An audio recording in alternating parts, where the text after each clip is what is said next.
अस्सलामुअलैकुम। Chemistry educator and lecturer series में खुश आमदीद। स्टेट्स ऑफ मैटर की दूसरी वीडियो है। पहले पोर्शन में हम लोगों ने थ्योरेटिकल पोर्शन को डिस्कस किया और इस पोर्शन के अंदर हम लोग न्यूमेरिकल्स को सॉल्व करेंगे। डिफरेंट डायमेंशंस के न्यूमेरिकल होंगे और उनकी प्रैक्टिस करेंगे। और आपसे रिक्वेस्ट है कि फर्दर इसी डोमेन के अंदर जो आपको न्यूमेरिकल्स या MCQs पास पेपर्स के अंदर मिलते हैं उनकी ज़्यादा से ज़्यादा प्रैक्टिस करें। चैनल को सब्सक्राइब करें और बेल आइकन को प्रेस करें ताकि आने वाली वीडियो आपको मिलती रहें। चलते हैं क्वेश्चन की तरफ। पहला क्वेश्चन है, the equation of state for 5 gram of oxygen at a pressure P and temperature T when occupying a volume V। Equation of state का हमें मालूम होना चाहिए और ये है general gas equation, PV is equal to nRT। अब यहाँ पे देखें n जो है ये नंबर ऑफ मोल्स हैं और हमारे पास जो गिवन यहाँ पे है ये इन्होंने ऑक्सीजन का मैस दिया है और कहते हैं कि इसको इंटरप्रेट करें इन टर्म्स ऑफ जो हमारे पास जनरल गैस इक्वेशन है उसमें। तो हम नंबर ऑफ जो मोल्स होते हैं ये इक्वल होते हैं given mass over molar mass के, और यहाँ पे गिवन मैस है 5 ग्राम और मोलर मैस O2 का कितना होता है 32 ग्राम, तो ग्राम पर मोल। यहाँ पे हम क्या लगा देंगे 32। इस वैल्यू को n की जगह पे पुट करें तो हमारी इक्वेशन बनेगी PV is equal to 5/32 RT और इस इक्वेशन को सर्च आउट करें तो आपको ये मिलेगी डी ऑप्शन में। क्वेश्चन नंबर 2 में 2.5 litre of a sample of a gas at 27 degree centigrade और इसका 1 बार प्रेशर है compressed to a volume of 500 millilitre keeping the temperature constant, the percentage increase in the pressure is. Question को समझने से आधा answer मिल जाता है। हमने फाइंड आउट करनी है परसेंटेज इंक्रीज जो हुई है प्रेशर के अंदर, ये हमने फाइंड आउट करनी है। और ये जो क्वेश्चन है ये दिया गया है कांस्टेंट टेम्परेचर पे और टेम्परेचर कांस्टेंट है। अगर आप इक्वेशन को देखें तो इसके अंदर गिवन क्या कंडीशंस हैं, एक तो हमें वॉल्यूम दिया गया है और साथ में हमें प्रेशर है, फिर वॉल्यूम है और फिर प्रेशर है। इट मीन्स कि ये बॉयल्स लॉ की बात कर रहे हैं जिसका जनरल फार्मूला होता है P1V1 is equal to P2V2। और अब यहाँ पे अब देखें हमने निकालनी है परसेंटेज ऑफ P, कितना इंक्रीज हुआ है उसकी परसेंटेज निकालनी है। उसके लिए ज़रूरी है कि हमें P1 का भी पता हो और हमें P2 का भी पता हो। इन दोनों का की कैलकुलेशंस होंगी तो उसके बाद हम फाइंड आउट करेंगे कि कितना इंक्रीज हुआ है, फिर उस इंक्रीज का परसेंटेज निकालेंगे। तो हमें P2 मालूम नहीं है, पहले हम P2 फाइंड आउट करते हैं। P1 है हमारे पास 1 ATM 1 बार और V1 है 2.5 लीटर एंड P2 हमने फाइंड आउट करना है और V2 है 500 मिलीलीटर और इसको लीटर में करें तो 0.5 लीटर। P2 यहाँ से फाइंड आउट करें 1 multiply 2.5 litre divided by 0.5 litre, तो यहाँ से P2 आएगा पॉइंट से कट गया तो 5 बार। अब P1 हमारे पास कितना है, मैंने जैसे बताया कि हमें दोनों की वैल्यू मालूम होनी चाहिए 1 बार और P2 कितना है यह है 5 बार। तो अब देखें परसेंटेज इंक्रीज इन प्रेशर ये इक्वल होती है कितना इंक्रीज हुआ है प्रेशर ओवर टोटल कितना था और मल्टीप्लाई 100। तो कितना इंक्रीज हुआ है 5 - 1 ओवर टोटल 1 है तो मल्टीप्लाई 100, 5 - 1 4 मल्टीप्लाई 100 और 4 को 100 से मल्टीप्लाई करें तो 400%। तो आपका जो फाइनल आंसर आएगा वो आएगा बी जो कि है 400%। क्वेश्चन नंबर 3 में Dalton law of partial pressure दिया गया है और हमसे ये कहा गया है कि ये बताएं कि किस पे एप्लीकेबल नहीं है। इन गिवन ऑप्शन में से Dalton law of partial pressure किस पे एप्लीकेबल नहीं है। याद रखें कि डाल्टन लॉ की एप्लीकेशन के लिए ज़रूरी है कि जो चीज़ें आप मिक्स कर रहे हैं वो नॉन रिएक्टिंग हों। अगर तो वो रिएक्टिंग होंगी तो फिर डाल्टन लॉ एप्लीकेबल नहीं होगा, और अगर वो नॉन रिएक्टिंग होगी तो ये बेसिक कंडीशन है जिसके बाद डाल्टन लॉ की एप्लीकेशन हमें देखने को मिलती है। अगर हम पहले ऑप्शन की तरफ जाएं और देखें तो H2 और Cl2 दो रिएक्टिव स्पीशीज़ हैं और जिससे हमारे पास हाइड्रोक्लोरिक एसिड बनता है। सेकंड ऑप्शन में जाएं तो ये भी आपस में रिएक्ट करती हैं और इससे भी हमें एक कंपाउंड मिलता है। थर्ड ऑप्शन में हमें अमोनियम क्लोराइड मिलता है NH3 और ICl के रिएक्ट करने से। इट मीन्स कि ये भी रिएक्टिव है, ये भी रिएक्टिव है, ये भी रिएक्टिव है, तीनों रिएक्टिव हैं। तो तीनों ही डाल्टन लॉ को फॉलो नहीं करेंगी और डाल्टन लॉ इन पे एप्लीकेबल नहीं होगा।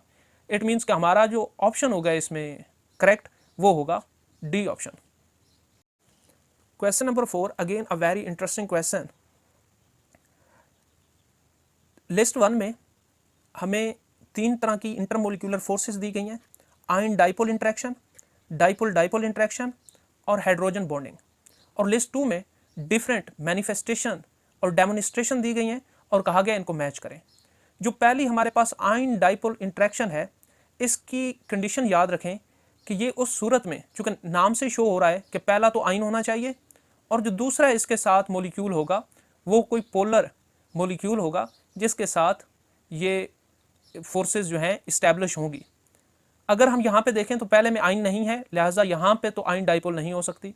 दूसरे में आयन है तो यहाँ पे इस्टेब्लिश होगी, तीसरे में आयन है तो यहाँ पे इस्टेब्लिश होगी और चौथे में भी एप्लीकेबल नहीं है।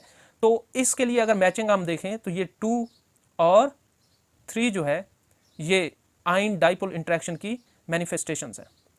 नेक्स्ट है हमारे पास dipole dipole interaction. Dipole dipole interaction के लिए ज़रूरी है कि पोलर मॉलिक्यूल्स हों। डाइपोल डाइपोल इंटरेक्शन हमने पढ़ा हुआ है कि इसके लिए अगर पोलर मॉलिक्यूल्स होंगे जिनमें एक हाईली इलेक्ट्रोनेगेटिव होगा तो उनमें पार्शियल डाइपोल बनेंगे और वहाँ इंटरेक्शन होगी। तो यहाँ पे अगर हम ए में देखें तो HF है और HF में जो हमारे पास F है वो हाईली इलेक्ट्रोनेगेटिव है, इसके ऊपर पार्शियल नेगेटिव आ जाता है और H पे पार्शियल पॉजिटिव, इसलिए यहाँ पे डाइपोल्स बनते हैं।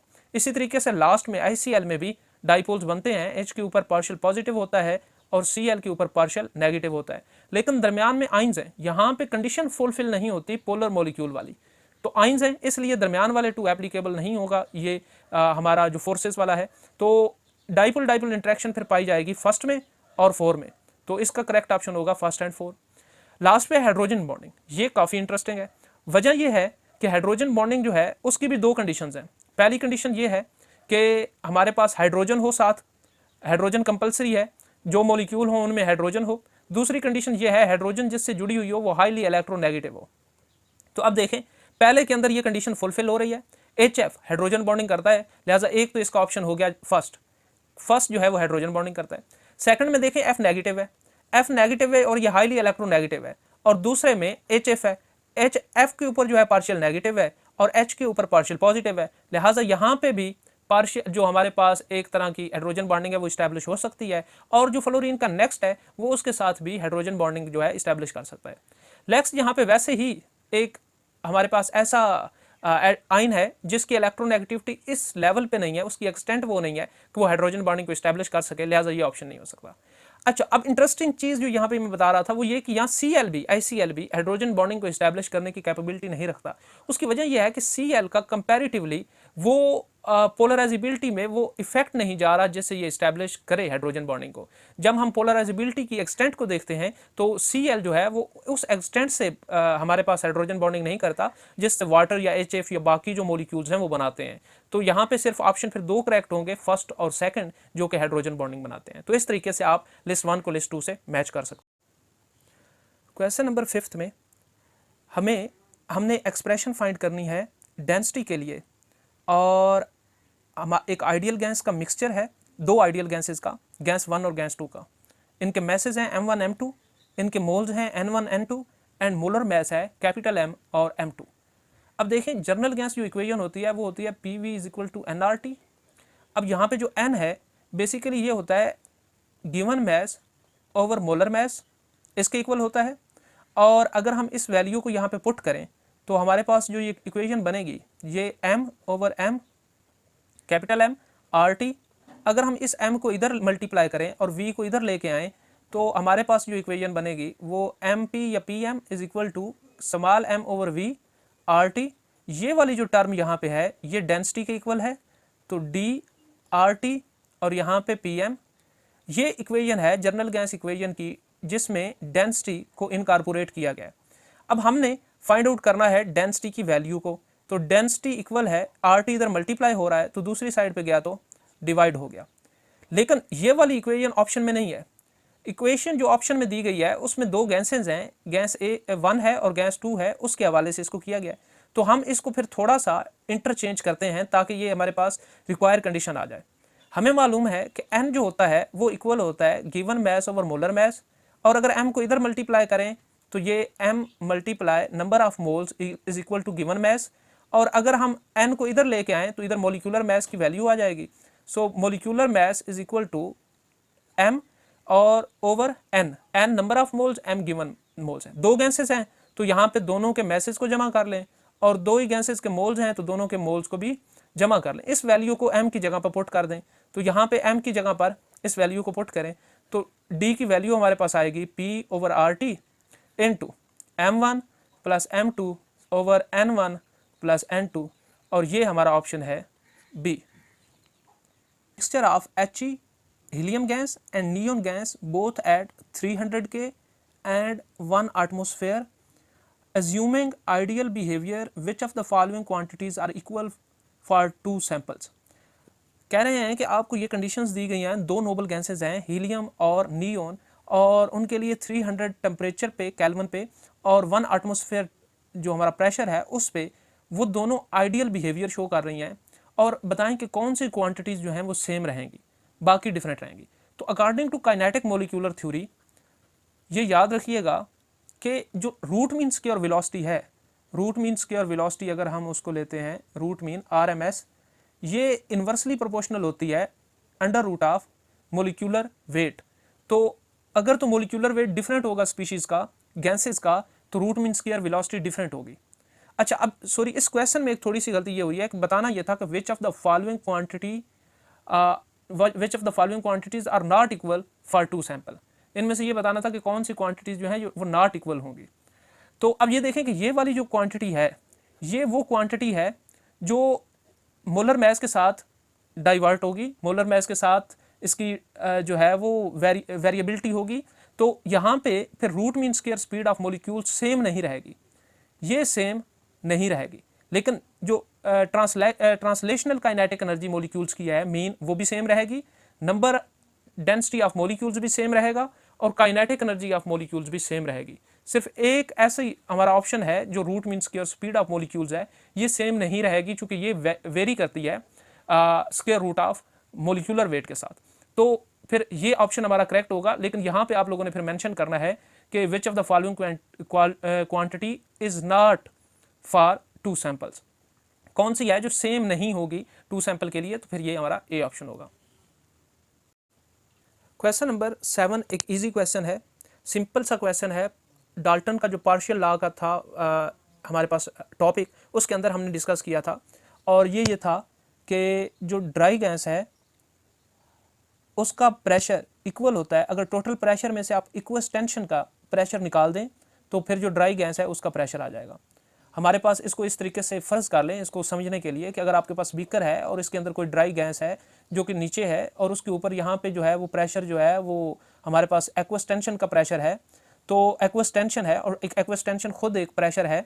तो अगर हमारा इसका टोटल प्रेशर P है और हम चाह रहे हैं कि हम सिर्फ ड्राई गैस का प्रेशर निकालें, तो या ड्राई गैस को आप ऊपर कंसीडर कर लें, जिस तरीके से भी ये इसको समझने के लिए, तो जो टोटल प्रेशर P होगा उसमें से इस एक्वस का प्रेशर निकाल देंगे तो रिमेनिंग प्रेशर आ जाएगा, जो कि डाल्टन की जो इक्वेशन थी उसकी एक सीधी सीधी इंटरप्रिटेशन थी।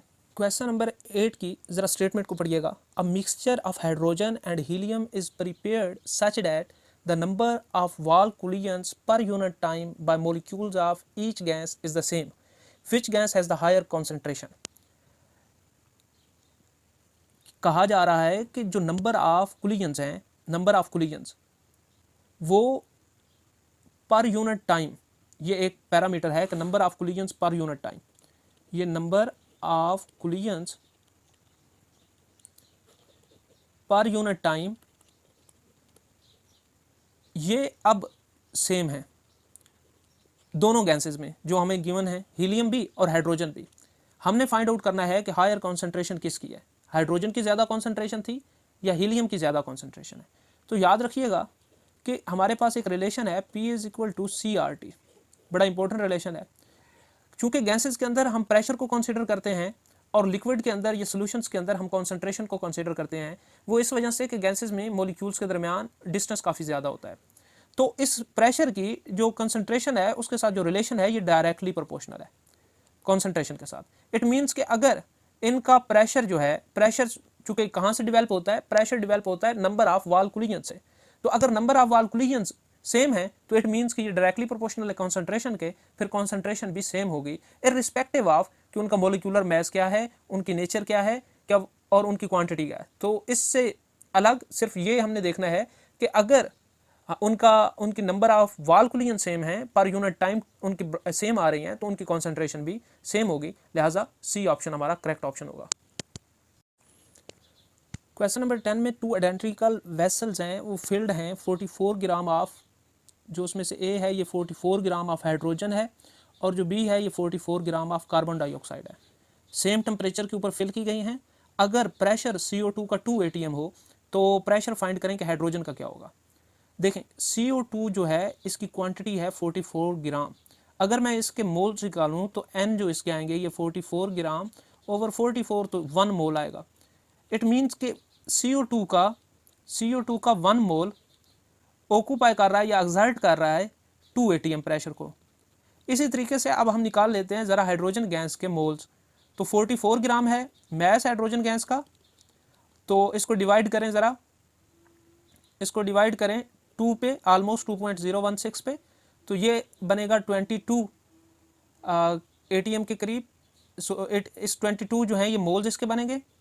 अब 22 मोल्स हैं, इसके 1 मोल 2 atm एक्सर्ट कर रहा है, तो इसके 22 मोल्स कितना एक्सर्ट करेंगे, 1 करता है 2, तो 22 को 2 से मल्टीप्लाई करवा दें तो 2 मोल्स करेंगे 44 atm प्रेशर एक्सर्ट। तो हमारा करेक्ट ऑप्शन होगा फिर पार्शियल प्रेशर जो हाइड्रोजन का होगा वो 44 atm होगा।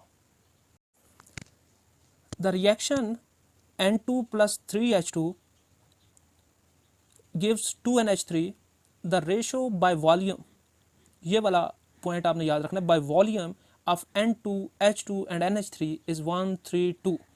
This illustrates the law of, देखें बाय वॉल्यूम इनकी रेशो डेवलप की गई है और हमने ये पढ़ रखा है कि अगर प्रेशर और टेम्परेचर जो है ये कांस्टेंट हों तो जो नंबर ऑफ मोल्स होते हैं ये डायरेक्टली प्रोपोर्शनल होते हैं वॉल्यूम के।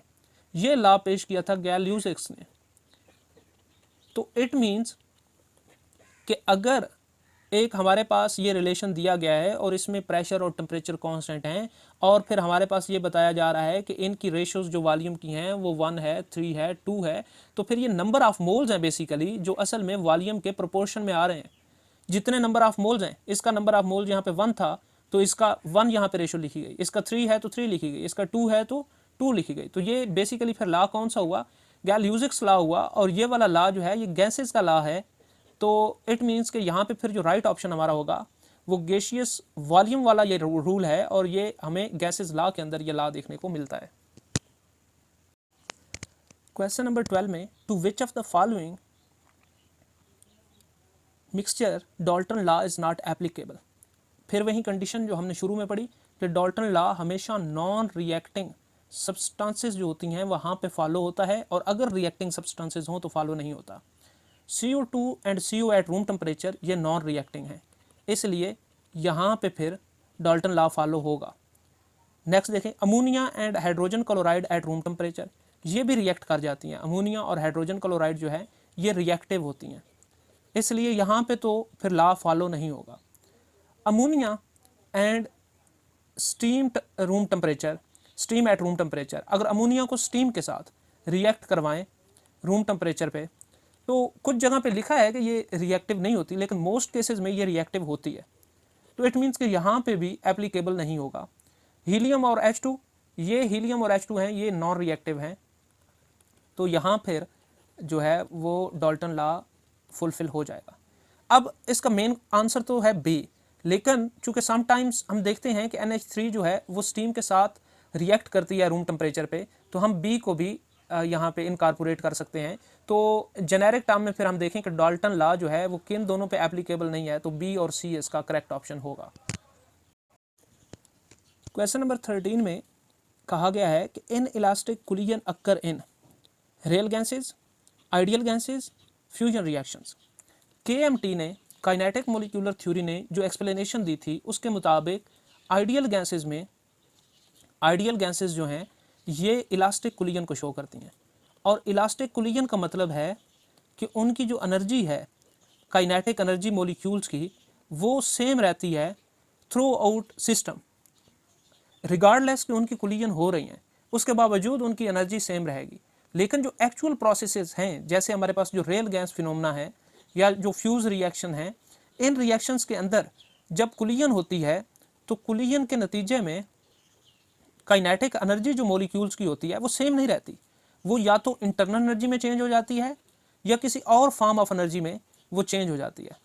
तो इट मीन्स कि सिर्फ आइडियल केस के अंदर KMT के पोस्टुलेट को वेटेज हासिल है, लेकिन रियल केसेस में इन इलास्टिक कुलियन होती है, इलास्टिक कुलियन नहीं होती।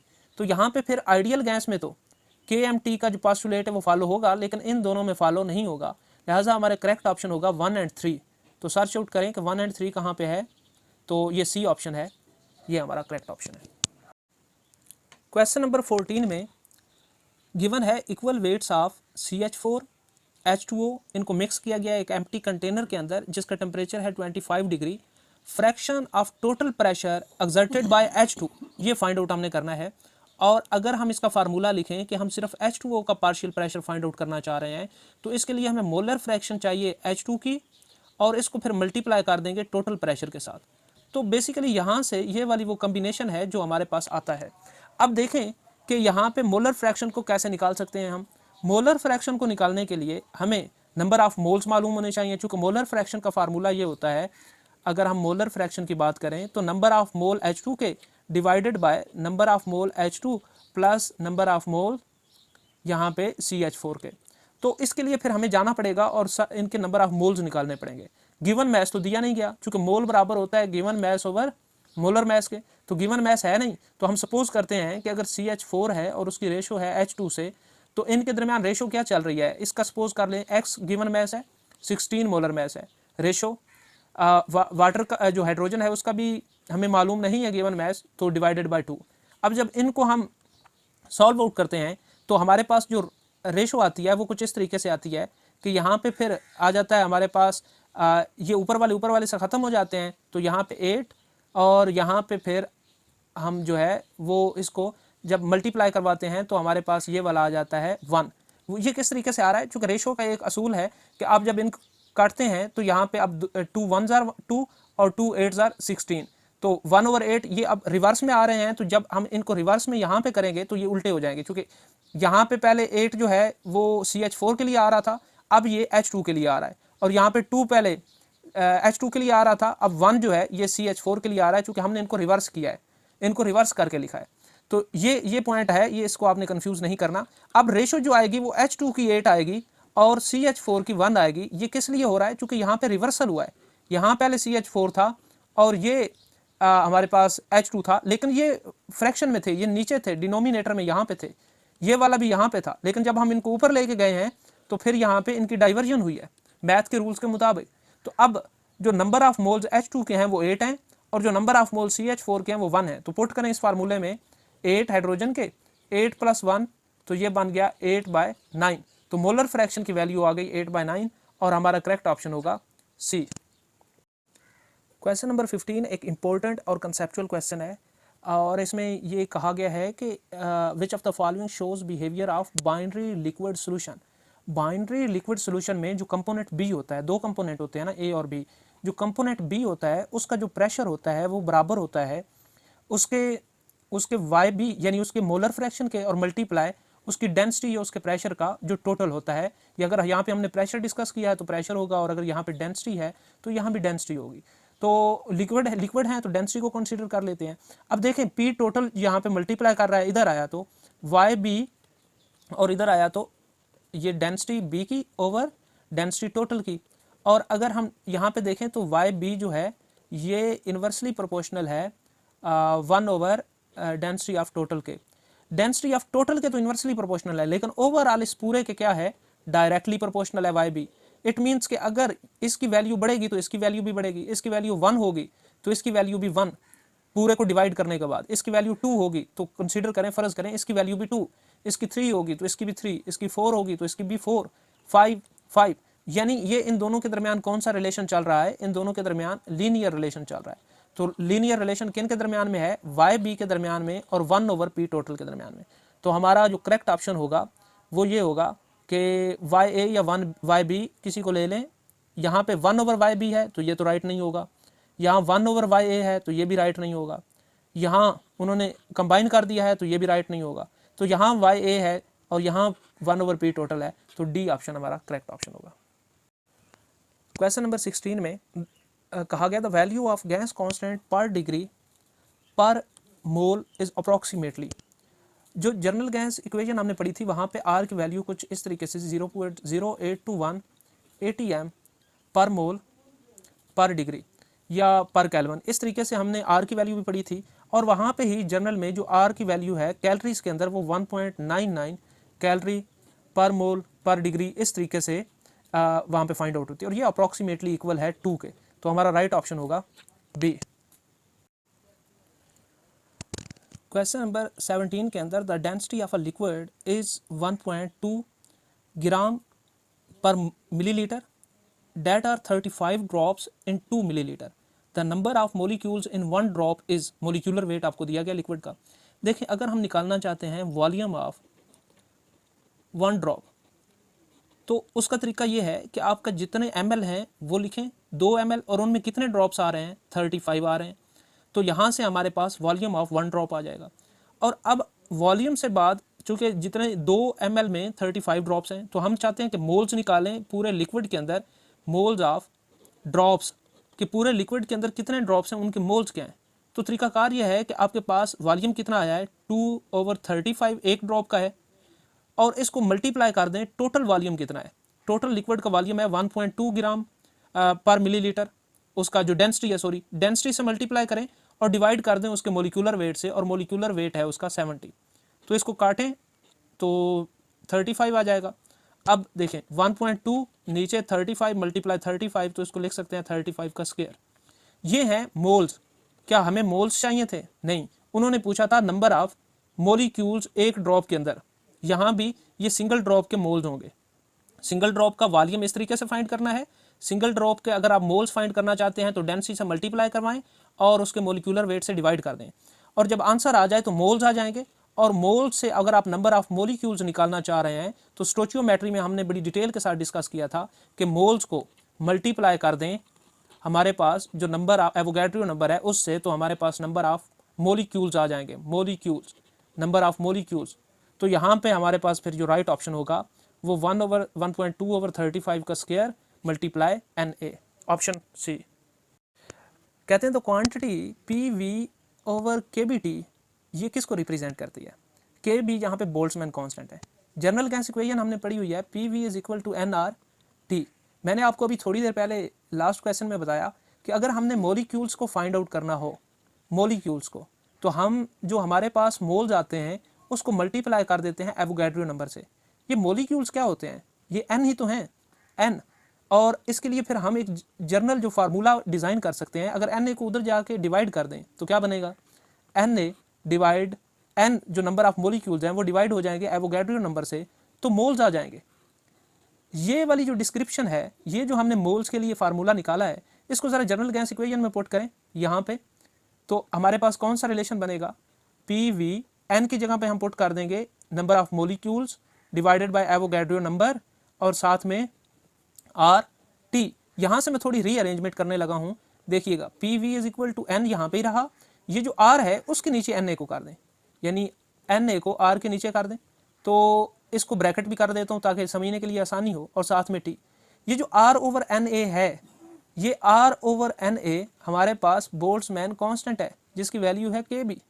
तो यहाँ पे लगाएं KB, तो N यहाँ पे आ गया KB और ये T, और इधर क्या है PV। तो ऐसा करें कि N को इधर ही रहने दें, KBT को उधर डिवाइड करें, तो N = PV/kBT। तो क्या यही नहीं हमें दिया गया? इसी चीज़ की वैल्यू हमें कहा गया फाइंड आउट करें। तो ये किसके बराबर है? N के बराबर। और N क्या है? पीछे चलें ज़रा, N ये है, और ये ऊपर यहाँ से आया, और ये कहाँ से आया? ये नंबर ऑफ मोलिक्यूल्स हैं। तो हमारा करेक्ट ऑप्शन फिर क्या होगा? Number of particle of a gas, number of molecules of a gas, ये सेम ही चीज़ होती है। तो A ऑप्शन जो है ये हमारा फिर राइट ऑप्शन हुआ। Question number 19, again an important question. Given है 2 moles of pure liquid A और 3 moles of pure liquid B। दोनों लिक्विड दिए गए हैं, उनको मिक्स किया गया है, उनके ओरिजिनल प्रेशर जो मिक्सिंग से पहले के हैं वो भी गिवन है। तो कहते हैं कि आइडियल बिहेवियर को एज्यूम करते हुए फॉलोइंग स्टेटमेंट्स में से बताएं कौन सी करेक्ट है। देखें, अगर हम total partial pressure find out करना चाहते हैं तो हमारे पास पार्शियल प्रेशर PA का भी होना चाहिए और पार्शियल प्रेशर पी बी का भी होना चाहिए। यहाँ पे जो पी ए नॉट है और पी बी नॉट है ये तो मिक्सिंग से पहले के हैं, हमें वेपर प्रेशर चाहिए मिक्सिंग के बाद का। तो मिक्सिंग के बाद का वेपर प्रेशर पी ए का निकालने का फार्मूला ये है कि आप मोलर फ्रैक्शन ए का लें, उसको जो मिक्सिंग से पहले प्रेशर था ए का उससे मल्टीप्लाई कर दें, और मोलर फ्रैक्शन होता है नंबर ऑफ मोल्स उस स्पेसिफिक लिक्विड के over number of mole total. तो टोटल के लिख दिए और साथ में इसको मल्टीप्लाई कर दिया हमने जो हमारे पास ए कंपोनेंट है जिसका मिक्सिंग से पहले जो पार्शियल प्रेशर था। अब नंबर ऑफ मोल ए के कितने हैं यहाँ पे मेंशन है कि नंबर ऑफ जो ए लिक्विड है उसके 2 हैं और जो बी लिक्विड है उसके 3 हैं, तो 2/2 + 3। और इसका पार्शियल प्रेशर कितना, पार्शियल प्रेशर कह रहा हूँ, इसका जो ओरिजिनल प्रेशर है वो कितना था 80 mm ऑफ Hg, तो इसको 80 mm ऑफ Hg से मल्टीप्लाई करवाएं तो 2/5 और इसको मल्टीप्लाई करवाएं 80 mm ऑफ Hg से, तो इसका जो आंसर आएगा ये 32 mm ऑफ Hg जो है ये यहाँ पे आया पार्शियल प्रेशर मिक्सिंग के बाद ए कंपोनेंट का। अब देखें बी कंपोनेंट का मिक्सिंग के बाद क्या है, तो एक्स बी इंटू पार्शियल जो ओरिजिनल प्रेशर है बी का वो, और एक्स बी मीन्स कि अब ऊपर जो नंबर ऑफ मोल्स आएंगे वो बी के आएंगे, नीचे टोटल मल्टीप्लाई, और इसका टोटल है 120, तो 120 से इसको जब आप कट डाउन करेंगे तो 72 mm ऑफ Hg जो है यहाँ से हमारा ये आ जाएगा। अब देखिए हमने निकालना है पी टोटल, और पी टोटल निकालने के लिए दोनों को ऐड अप कर दें, तो 32 को ऐड करें 72 में तो टोटल आएगा 104 mm ऑफ Hg। अब आइडियल गैस की सूरत में ये वाला जो रिलेशन वेपर प्रेशर का मिक्सिंग का वो करेक्ट होगा, और इन स्टेटमेंट में देखें तो फिर ए जो स्टेटमेंट है उसके अंदर जो हमने अभी ड्राइव किया है वो रिजल्ट देखने को मिल रहे हैं, तो ए ऑप्शन हमारा करेक्ट ऑप्शन है। क्वेश्चन नंबर 20 में value of gas constant, ideal gas के कांस्टेंट जो है उसकी वैल्यू इस इक्वेशन के अंदर किस पे डिपेंड कर रही है ये बताएं। देखें टेम्परेचर ऑफ गैस पे डिपेंडेंट नहीं है।